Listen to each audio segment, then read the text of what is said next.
Favourite readymade foods किस तरह farm से लेकर फैक्ट्री का सफर तय करते हैं।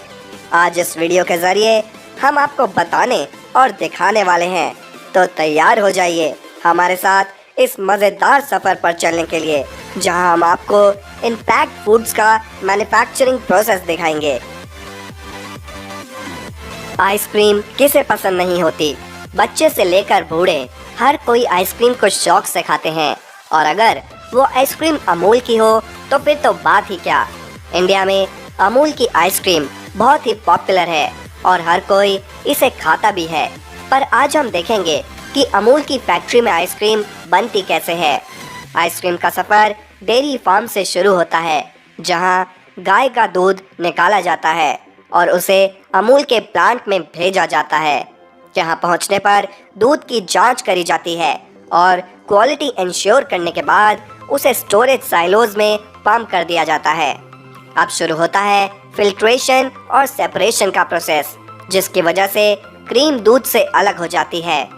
अब इस क्रीम में चीनी और बाकी के इंग्रेडिएंट्स मिला दिए जाते हैं और फिर इस मिक्सचर को पैस्चराइज किया जाता है। कुछ और प्रोसेसेस करने के बाद इस लिक्विड को जमाने के लिए स्टोरेजेस में डाल दिया जाता है। अब शुरू होता है आइसक्रीम पैकिंग का टाइम। एक वैक्यूम मशीन प्लास्टिक टब्स को एक सर्कल में घुमाती है और स्टोरेज टैंक में भरी स्ट्रॉबेरी मिक्सचर और वनीला आइसक्रीम नोजल्स के जरिए इन टब्स में भर के पैक हो जाती है। कॉर्नेटो भी कुछ इसी तरह बनती है।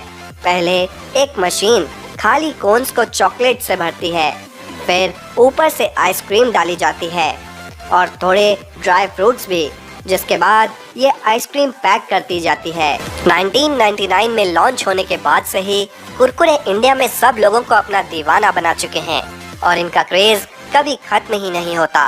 तो चलिए आज देखते हैं कि कुरकुरे फैक्ट्री में आखिर बनते कैसे हैं। कोलकाता के पेप्सिको प्लांट में इन्हें बनाया जाता है। सबसे पहले प्लांट में रॉ मटेरियल लाया जाता है, जिसमें शामिल होता है कॉर्न मील, ग्राम मील और कुरकुरे का स्पेशल मसाला। प्रोसेस शुरू करने से पहले इस रॉ मटेरियल के सैंपल की जांच करी जाती है और इसके पास होने के बाद ही काम को आगे बढ़ाया जाता है। अब राइस, कॉर्न, ग्राम और पानी को एक परफेक्ट वॉल्यूम में ब्लेंडर्स में डाला जाता है, जहां इन्हें ब्लेंड किया जाता है। कुरकुरे का मिक्सचर तैयार होने के बाद इस मिक्सचर को एक्सट्रूडर्स में भेजा जाता है, जहां कुरकुरे को अपनी टेढ़ी मेढ़ी शेप मिलती है। पर अभी इनमें वो चटपटा मसाला डालना बाकी है। एक कन्वेयर बेल्ट से गुजरते हुए ये कुरकुरे जब आगे बढ़ते हैं तो इनको फ्राई करा जाता है और फिर निकलने के बाद एक टम्बलर में डालकर इनमें मसाला मिक्स किया जाता है, जिसके बाद ये पूरी तरह से खाने को तैयार हो जाते हैं। बस फिर क्या, इन्हें पैक कर दिया जाता है और कंटेनर्स में भर दिया जाता है। ये है ऑस्ट्रेलियन हैंडमेड कैंडी, जिसे बनाने का प्रोसेस बहुत ही इंटरेस्टिंग और टेस्टी है। शुरुआत होती है चीनी को पानी में मिक्स करके उसे 160 डिग्री पर बॉईल करने से। उसके बाद इस लिक्विड को एक ट्रे पर डालकर उसमें कलर और फ्लेवर मिलाया जाता है। अब आप सोच रहे होंगे कि आपकी फेवरेट कैंडी में वो ग्लिटरी कलर और शाइन कैसे आती है। एक्चुअली इस शुगर मास को जब ट्रे पर ठंडा होने के लिए रखा जाता है, तब उसमें बबल्स फॉर्म होते हैं और इन बबल्स को फैक्ट्री वर्कर्स अपने हाथ से स्ट्रेच करते हैं, जिससे कैंडी को मिलती है एक ब्यूटीफुल शाइन।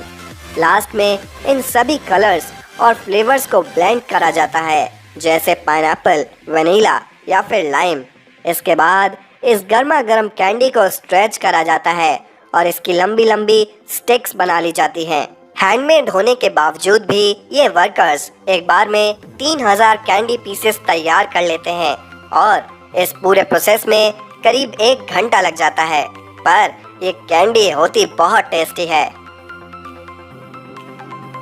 सैंडविचेस खाना किसे नहीं पसंद, लेकिन क्या आप जानते हैं कि उस सैंडविच में लगी हुई ब्रेड को किस तरह बनाया जाता है।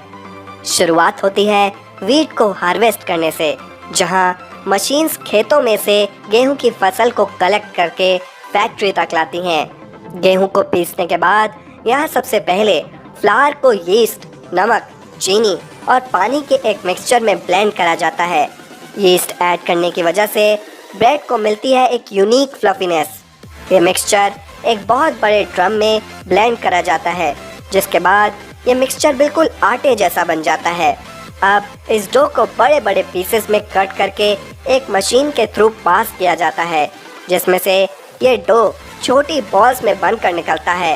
इन बॉल्स को ट्रेज में रखकर कन्वेयर बेल्ट पर पास करा जाता है और एक स्प्रेयर इन पर बटर स्प्रे करता जाता है।